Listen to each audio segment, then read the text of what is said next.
সাধারণ মানুষ কতটা নিরাপদ সাইবারের ক্ষেত্রে বা এই ক্রাইম কতটা বেড়েছে? দেখো, সাইবার জগৎটা এতটাই বড়, এতটাই তার সীমাহীন জগৎ, যেটা ফিজিক্যাল জগৎ থেকে আলাদা। এবং আমরা এটাকে বলি ললেস ওয়ার্ল্ড, অর্থাৎ কোনো আইন এখানে নেই এবং এর কোনো ব্যারিয়ার নেই, কোনো সীমা নেই, কোনো দেশ আলাদা করে তার ডিমার্কেশন নেই।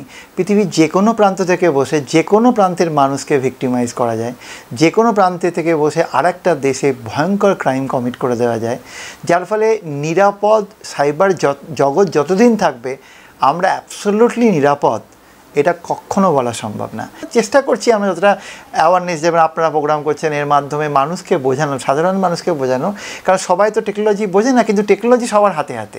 খুব স্বাভাবিকভাবেই এর পরের প্রশ্ন থাকবে, তাহলে কি আমরা খুব অসহায়, মানে যা শুনছি প্রথমেই সেখান থেকেই তো অসহায়তা প্রকাশ পাচ্ছে। আইনের রাস্তা ডেফিনেটলি অনেক রয়েছে, কিন্তু টেকনোলজি ক্রাইম হওয়ার পর আইন এক্সিকিউশন হয়। আমাদের দেশের বেশিরভাগ আইনই যতক্ষণ না কেউ মার্ডার হচ্ছে ততক্ষণ মার্ডার কেস যেমন স্টার্ট হয় না, তেমনি ক্রাইমের আগে। তবু আমি বলবো যে আমাদের তথ্য প্রযুক্তি আইনে আমরা একটা সেকশন স্পেসিফিক্যালি পাচ্ছি, সেকশন 80-তে, যেখানে crime already committed, crime is being committed or about to be committed, সেক্ষেত্রেও কিন্তু ইনভেস্টিগেটিং এজেন্সিকে ইন্টারফেয়ার করে সার্চ, সিজার এবং অ্যারেস্ট করতে পারে। অর্থাৎ কোথাও ল মেকারদের মাথায় কিন্তু প্রিভেনশন একটা কথা ছিল, যেটা সাইবার জগতে বা সাইবার আইনের ক্ষেত্রে একটা মৌলিক জায়গা। এই মুহূর্তে শুধু নয়, আমরা যদি পাস্ট বেশ কিছু ঘটনা দেখি তাহলেও দেখব জামতাড়া গ্যাংয়ের অস্তিত্ব নিয়ে বারবার প্রশ্ন উঠেছে। তাহলে কি আমরা ধরে নিতে পারি জামতাড়া গ্যাং আরও বেশি পরিমাণে অ্যাক্টিভ? ডেফিনেটলি জামতাড়া ভারতবর্ষের সাইবার ক্রাইম জগতের ক্যাপিটাল বললে ভুল বলা হবে, আরও বেশি হয়তো। অন দ্য কন্ট্রারি যেটা এখন হয়েছে সেটা হচ্ছে জামতাড়ার মডেলটাকে ভারতবর্ষের বিভিন্ন প্রান্ত ফলো করছে। আমরা জানি যে ক্রাইমের ক্ষেত্রে এখন সবচেয়ে বড় জায়গাটা হচ্ছে হোয়াইট কলার ক্রাইম, অর্থাৎ আগের দিনে সেই ডাকাতি, চুরি চলে গেছে।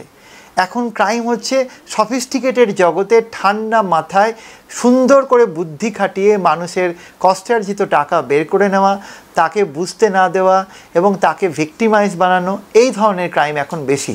যার ফলে আমরা যেটা বুঝতে পারছি যে সারা ভারতবর্ষ জুড়ে জামতাড়া ছড়িয়ে গেছে এবং এই এত জামতাড়া এখন এই মুহূর্তে যে সেটাকে সামাল দেওয়ার জন্য পরিস্থিতি কিন্তু বেশ কঠিন। মানে তার আরেকটা দিক হচ্ছে, এটা আমি বারে বারে দেখেছি বা আমি দেখিয়েছি বা দেখা গেছে বিভিন্ন কাজে, যে ক্রিমিনালরা সাইবার ওয়ার্ল্ডে এখনও পর্যন্ত ইনভেস্টিগেটিং এজেন্সি বা যারা ক্র্যাক করবে তাদের থেকে বোধহয় দুপা এগিয়ে আছে। এবং সিস্টেমের যে ফ্লজ সেগুলো ঠান্ডা ঘরে বসে মানুষ বিভিন্নভাবে তারা কিন্তু ফাঁক ফকরগুলো বের করছে, করে সাধারণ মানুষকে বোকা বানাচ্ছে। তাদেরকে আমরা যেটাকে বলি technologically the important thing is that social engineering, অর্থাৎ তাকে এমনভাবে ইঞ্জিনিয়ার করা হচ্ছে, তাকে সেই এমনভাবে হিপনোটাইজ করা হচ্ছে, তাকে সেই হীরক রাজার দেশের মগজ ধোলাই করানো হচ্ছে যে সে বুঝতে পারছে না কখন সে বোকা বেনে যাচ্ছে বা ভিক্টিমাইজ হয়ে যাচ্ছে। এক্ষেত্রে নেক্সট প্রশ্ন চলে আসে খুব স্বাভাবিকভাবেই, তাহলে প্রবীণ নাগরিকদের নিয়ে চিন্তা এবং সাইবার অ্যারেস্ট বা ডিজিটাল অ্যারেস্টের সংখ্যা কি বেড়ে গেছে? দেখো, ভারতবর্ষ নয়, সারা পৃথিবী জুড়ে সাইবার ক্রিমিনালদের সবচেয়ে বড় টার্গেট হচ্ছে সিনিয়র সিটিজেন। কেন না, সিনিয়র সিটিজেনরা টেকনোলজিক্যালি কিন্তু খুব একটা এগিয়ে না, তারা খুব টেক সেভি না, তারা মানুষকে হয়তো সহজে বিশ্বাস করে নেয়। যে কথাটা বললে ডিজিটাল অ্যারেস্টের ক্ষেত্রে যদি দেখো তো দেখবে সিংহভাগ ভিকটিম হচ্ছে আমাদের সিনিয়র সিটিজেনরা।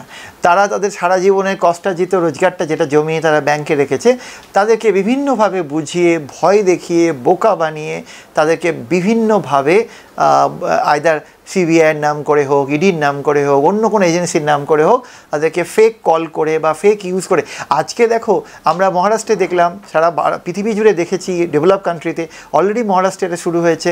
আমরা এখন দেখতে পাচ্ছি আরও অত্যাধুনিক টেকনোলজি চলে এসছে এই হিপনোটাইজেশনের প্রসেসে, এবং সেখানে ডিপ ফেক থেকে আরম্ভ করে আর্টিফিশিয়াল ইন্টেলিজেন্সটাকে এমনভাবে ব্যবহার করছে যে যখন তোমার ইন্টারভিউ হবে, অর্থাৎ তুমি কোনো একটা ক্রিমিনাল কেসের মধ্যে ফেসে গেছি এই বলে আমাদেরকে ভয় দেখানো, আমাদেরকে মেল পাঠানো, এমন কিছু সেশন করা হবে, এমন কিছু ইন্টারভিউ নেওয়া হবে যেখানে দেখা যাবে উল্টো দিকে একজন পুলিশ ইন্সপেক্টর বসে আছে এবং আদৌ সেখানে নেই। একটা টোটাল ডিপ ফেকের মাধ্যমে এই একটা অডিও রেকর্ডিং বা ভিডিও রেকর্ডিং তৈরি করে মানুষকে বোকা বানানো হবে।